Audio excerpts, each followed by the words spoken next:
Hi, my name is Monty Lawson. My wife Diane and I joined Northview in 1989. That was when Ken had only been here 7 years, and the church was small and the facilities were old. But as the church began to grow a little bit, the opportunity came where there was a funding program for us to build a worship center.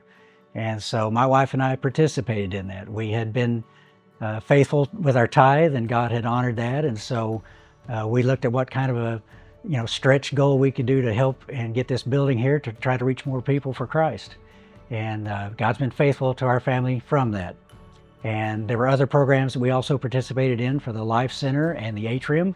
And even when those campaigns were completed, we continued to give to the building fund. We weren't missing the money, and it was going towards paying down that debt and get these buildings paid for. And that's what excites me about the Lead Forward program. That's the way that we can eliminate the debt and position NBC to pursue new outreach and community programs like Heart of the City. It's been the phenomenal success of Heart of the City. What's the next thing that God has in store for this church that we're going to make an impact like that?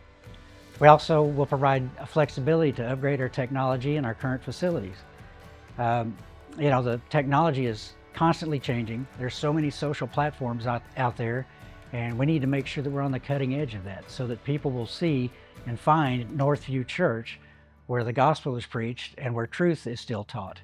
And keep our facilities, these current facilities, fresh and upgraded like they need to be, keep them safe and secure. Also to invest in our children and our student ministries for those future generations of folks for this church.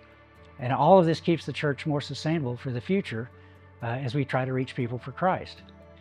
And for newer members that have come along since these buildings have been built, this is an opportunity for you to plug in, to be a part of something where we all work together on a common purpose. You may be looking for what you could do to plug in where you're not a singer, so you're not in a choir, you feel like you can't teach a class, or maybe your schedule doesn't help to volunteer and do different things around here. But this is something we can all be a part of and see the fruit of that on the backside. So I would ask that your family pray about this and what your family can do to be a part of this, and all of us working together with not equal giving but equal sacrifice. And let's just see where the Lord's going to take us in the future of Northview Baptist.